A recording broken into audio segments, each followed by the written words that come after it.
Kale was born in a village where dragons were spoken of in whispers, not because they were myths, but because they were real, and they hated humans. The mountains beyond the village were scorched black, a jagged horizon of ash and ruin. Everyone knew better than to go near them. Everyone except Kale. From the time he could speak, Kale had one dream. "I want to fly," he would say, staring up at the sky. "I want to ride a dragon and touch the sun." The villagers laughed. Some shook their heads in pity. "Dragons burn everything," his father would warn. "They don't carry dreams. They destroy them." But Kale never stopped dreaming. Every night, he would climb the old watchtower and look toward the mountains. Sometimes, just sometimes, he thought he saw a flicker of red light dancing in the distance, like a heartbeat made of fire. That was enough for him. One winter, everything changed. A storm unlike any before it tore through the valley. Snow fell like knives, winds howled like beasts, and the cold sank into bone and soul alike. Kale, now 15, was out gathering firewood when he heard something strange. A sound, not the wind, not the cracking of ice. A cry, low, pained, almost alive, heart-pounding. Kale followed it into the forest, deeper than anyone dared go. The trees thinned. The snow grew darker. Then he saw it. A dragon. Small, no bigger than a horse. Its crimson scales were dulled with frost, its wings torn, its breath shallow. A spear jutted from its side, blackened with dried blood. Hunters. They must have tracked it from the mountains. The dragon's golden eye snapped open as Kale stepped closer. For a moment, the world froze. Kale should have run. Every story, every warning screamed at him to run. But instead, he stepped forward.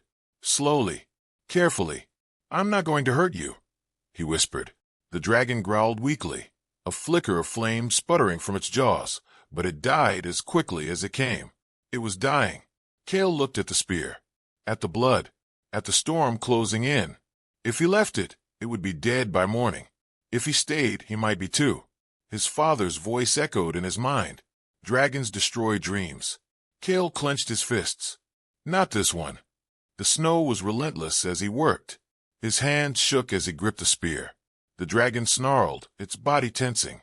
"This is going to hurt," Kale said softly. "But I have to do it."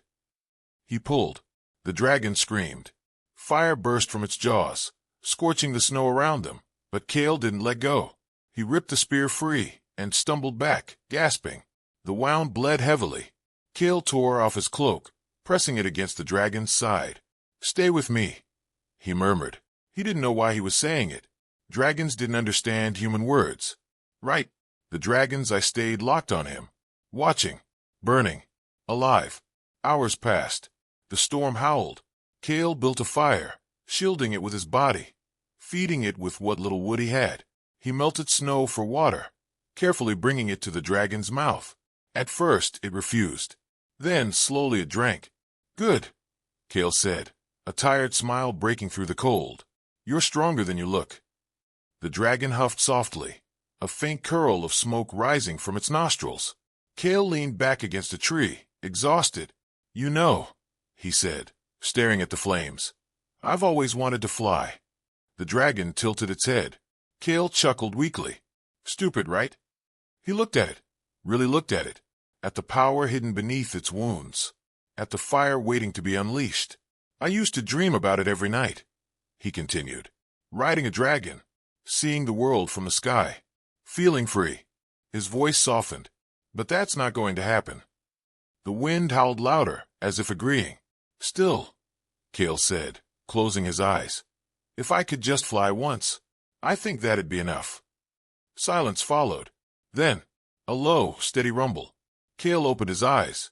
The dragon was watching him, not with anger, not with fear, but with something else, something ancient, something understanding. The fire crackled. The storm began to fade, and deep within the mountains, something stirred.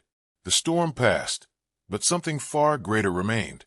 By morning, the dragon was still alive, and so was Kale. But everything had changed. The dragon stood, barely at first, its wings trembling, its body still weak. Yet the moment it rose, the air itself seemed to shift. Power, ancient, burning, alive. Kale stepped back, unsure now. You're going to leave, right? He said quietly. The dragon stared at him. Then, slowly, it lowered its head. Kale froze. Its massive eye locked onto his, glowing like molten gold. And then, it pressed its forehead against his chest. A sudden heat surged through Kale's body.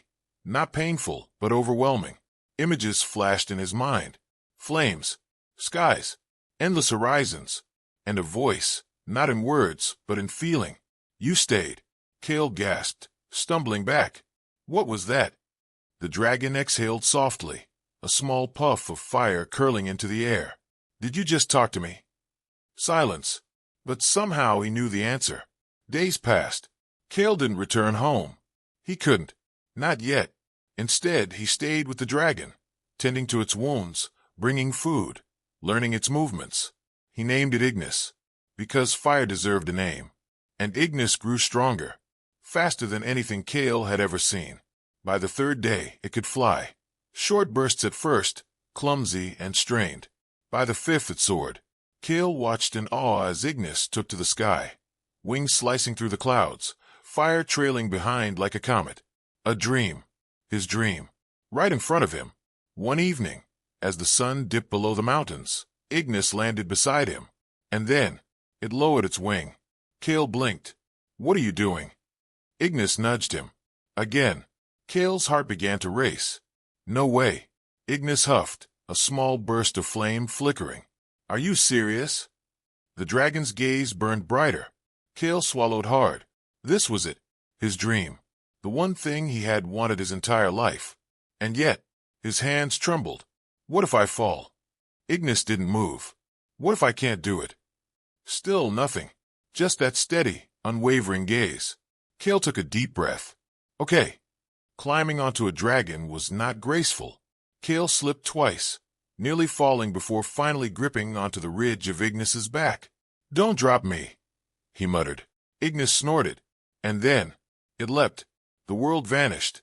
Wind roared in Kale's ears as the ground disappeared beneath him. His grip tightened, his heart pounding like thunder. They were flying. They were actually flying. Kale laughed, a wild, uncontrollable sound torn from somewhere deep inside him. I'm doing it, he shouted. I'm flying. Ignis roared in response, fire bursting from its jaws as they soared higher, faster, freer than anything Kale had ever known. The mountain stretched below them, the sky opened above them, and for the first time in his life, Kale felt limitless, but far below, hidden in the shadows. Others were watching, hunters, and worse, because dragons were not meant to bond with humans, and some would burn the world to make sure it never happened again. They came at dawn. Kale didn't hear them at first. He was asleep against Ignis's side, warmed by the slow rhythm of the dragon's breath. For a moment, everything felt peaceful, like the world had forgotten its fear. Then the sky split with a scream. A bolt of black iron slammed into the ground beside them, exploding in a shower of sparks. Kale jolted awake. Ignis, the dragon, was already moving. Wings spread. Fire ignited. Another bolt struck, this one aimed directly at Ignis's chest. The dragon twisted midair, the projectile grazing its wing and tearing through scales. A roar of pain shook the mountains.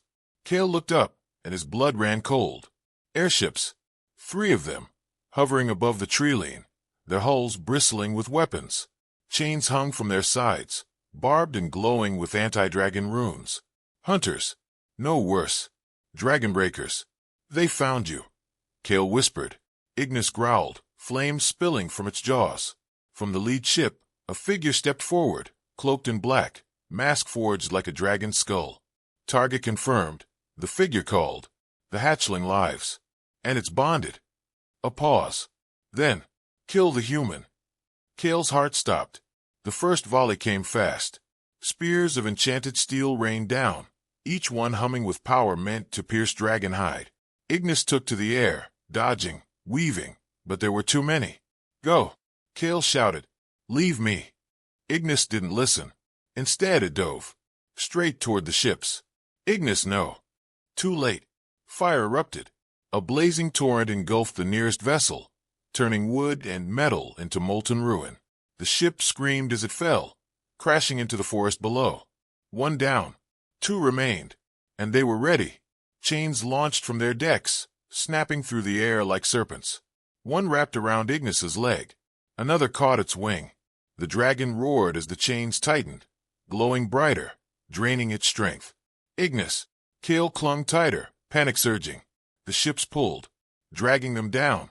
Kale's mind raced. This wasn't just a hunt. It was an execution. They would kill Ignis, and him with it.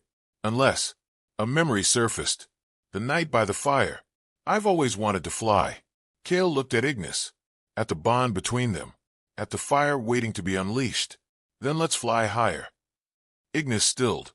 For a heartbeat, everything seemed to pause. Then, the dragon roared. The world ignited.